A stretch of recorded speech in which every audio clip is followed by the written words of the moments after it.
Are you serious? Are you serious, folks? Get some hot coffee. Calm down. But John Bolton's not in a good mood.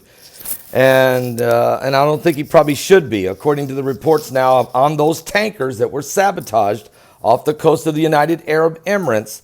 As we reported, Bolton has now confirmed it was the Iranians, and they used the Houthi rebels' speedboats as well as mines in the waters. Now, U.S. National Security Advisor John Bolton has warned Iran that any attacks on the United States interests or allies in the Persian Gulf will draw, quote, a very strong response from Washington. Bolton made the comments on May 29th, yesterday, amid escalating tensions between Iran and the United States of America, prompting growing concerns of the possible military conflict. Bolton's hard-line rhetoric contrasts with recent remarks by President Donald Trump, who said 2 days ago that the United States was not looking to hurt Iran at all and would like to talk to Iran.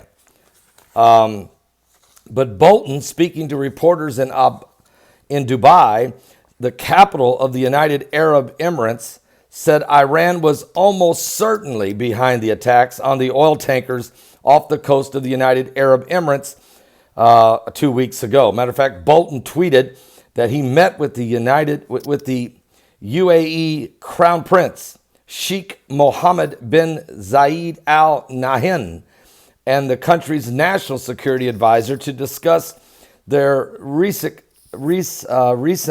strategic partnership and regional challenges.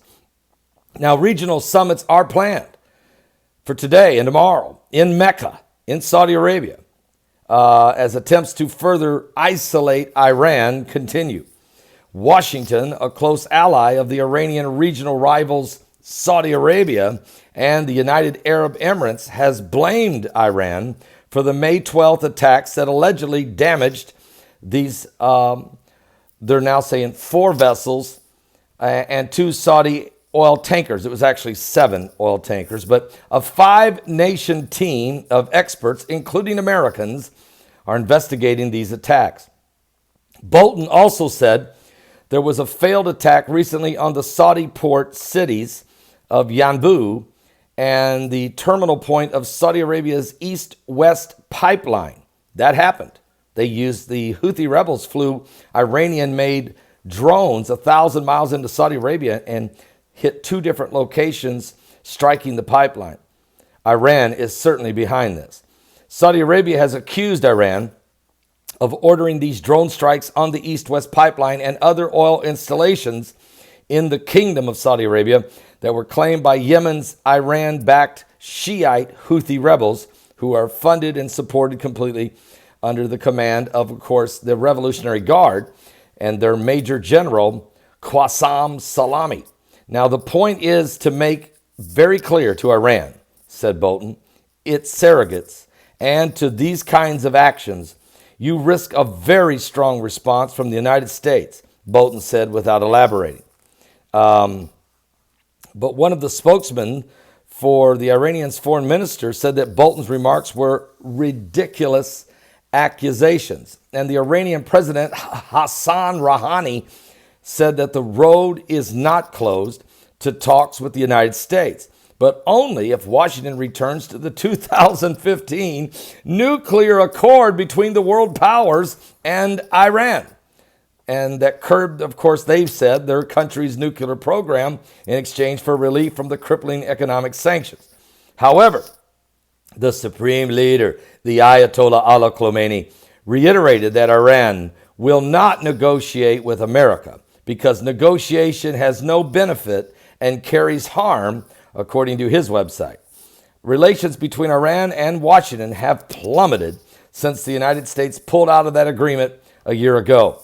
And since then, Washington has reimposed sanctions, stepping up its rhetoric and beefed up its military presence in the Middle East.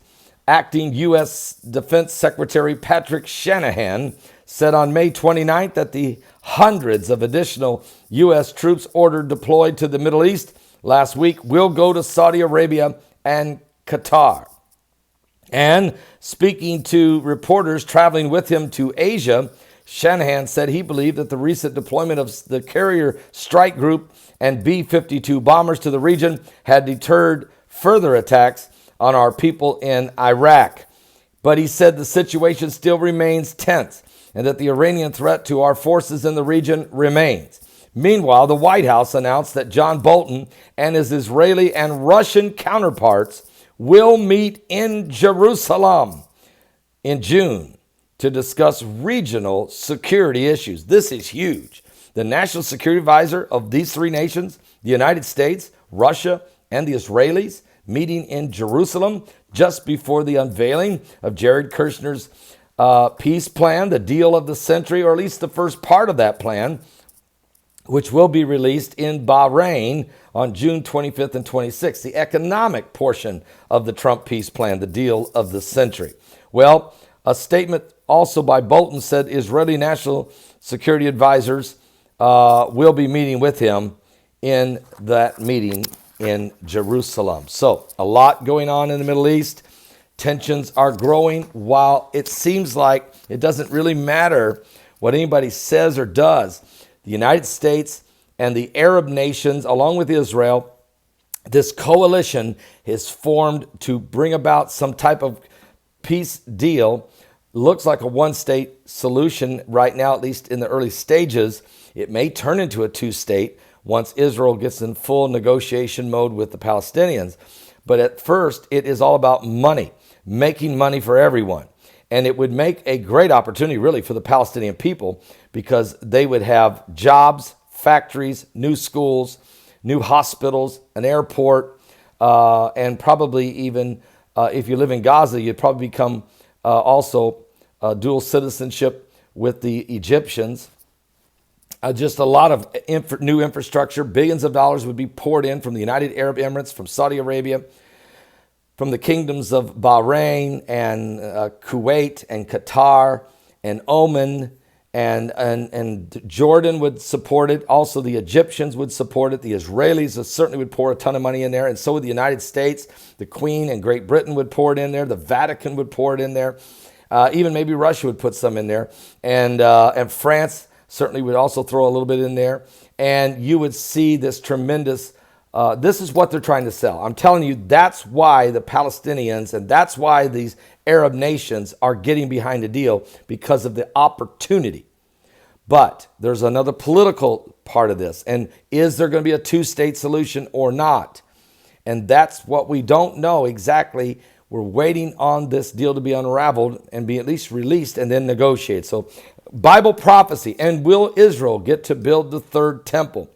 That may not be the official, that may not be on the table on the initial rollout, but I think it winds up on the table when they start carving up the borders and positions and who's got what. So let's watch how this plays out. What's the king of Morocco got to do with it? He wants to be in charge of the Temple Mount.